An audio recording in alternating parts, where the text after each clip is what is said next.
everybody, and welcome to the premiere episode of our new Redbird Rundown, a show we're debuting on Pantagraph.com this season, where we'll take a weekly look at the Illinois State men's basketball team. I'm your host, Assistant Sports Editor Joe Deacon, and joining me all season will be veteran sports writer Jim Benson, who's going to begin his 9th season covering the Redbird men's beat.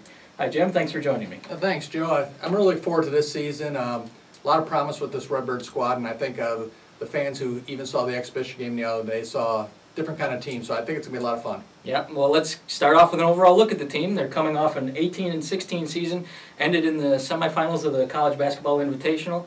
Dan Muller's entering his 3rd season as the Redbirds coach, and he's hoping to end an NCAA tournament drought that dates back to 1998. Yeah, he's got high expectations for the team. Dan voted his team #1 in the Missouri Valley preseason poll. That was the only vote ISU got, and a lot of reporters there were kind of stunned a little bit that a coach would vote himself #1, especially with Wichita State in the conference. But I think he showed a lot of guts, and Dan said it showed the confidence he really has in his team, especially by the end of the year. He thinks his team is really get it together and all that. So they got a lot of different pieces, that's for sure. Yeah, they do, and one thing they do have, though, is a solid core of returnees, led by sophomore center Reggie Lynch, and a trio of guards in Deshaun Knight, Bobby Hunter, and Paris Lee. Having these solid, experienced players back should be a key. Yeah, there's no doubt. Last year's team really didn't have much experience at all. They just had 2 guys who weren't even starters the year before.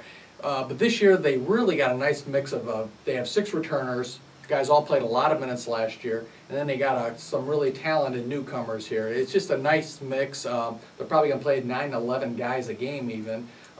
So we're going to see a lot different type-looking team than we saw last year. Yeah, you mentioned the newcomers, too. Among the guys that are going to get their first game action this season for the Redbirds are Devon Akun-Purcell. You've got Deontay Hawkins and Mikhail McIntosh. What do these new faces bring to the rotation? Well, Devon is a 6'5" wing. Great size for the wing. ISU did not have that last year. He looked ready the other night. You saw the game. He just looked smooth, didn't force the action at all. He scores off the dribble. He can shoot 3-pointers. He's a real difference maker. Deontay Hawkins, everybody calls him Teddy, so right. I'll probably call him Teddy a lot. Teddy, he looked like he was pressing a little bit to me, and he's a 6'8" stretch 4. Not a lot of guys like that in the Missouri Valley especially. I think it's going to take him a little while to really get comfortable. He hasn't really played a real game in almost 2 years. Mm-hmm. It might take him a little bit to get going, but I mean, he's got the athleticism, skill level. He's going to be fine. And Mikhail McIntosh played with a broken nose the other night. He hadn't really practiced a lot for about the 4 days leading up to that game. I thought he looked pretty good. He's a 6'7", 235-pound guy who's going to play the wing for the most part. He can play inside a little bit, but he's going to play the wing. He's going to be a real solid addition, too. Yeah, you kind of mentioned they got their first test of game action on Monday night in an exhibition win over Lewis. Akun-Purcell with 16 points led the way. They had 4 Redbirds in double figures, and a big game for Reggie Lynch, of course. 10 points, 12 rebounds, and 7 blocks. So what were your impressions of the exhibition? Well, I was pretty impressed overall with them. They were down 26-21 early, but Lewis had played 2 games already, and I don't care if you're a junior high team playing somebody. If you've been on the court a couple times beforehand, you got a little, the nerves are out of the way a little bit. So it took ISU a little bit to settle down. Once they settled down, I thought they played a pretty solid game overall. The Lewis kid, Max Cruz, had 30 points. He shot the lights out and all that. And ISU also was helped by the 3 of 17 free throw shooting by Lewis. But for the most part, I thought it was a very solid exhibition game for the Redbirds. Yeah, Coach Muller said he was pretty happy with the defensive effort. He kind of joked he was especially happy with the defense at the free throw line. Yeah, free throw defense. Yeah, they work on that a lot. Indeed. So the regular season is going to start off Sunday now with a 4 p.m. home game against Utah State. So what do we expect to see from the Aggies in this one? The Aggies are under Stu Morrell. He's one of amongst the coaches, he's one of the most respected guys in the country. Just a very solid coach. He's been there, I think this is his 17th year now. He's taken 8 teams to the NCAA tournament. He knows how to coach.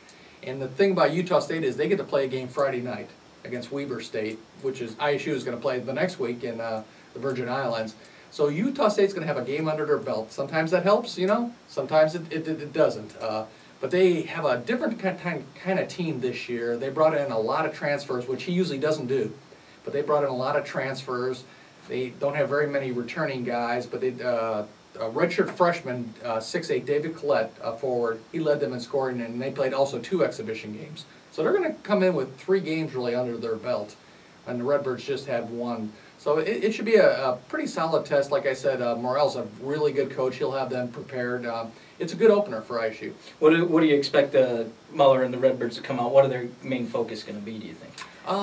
I think on defense will be the kind of their main focus.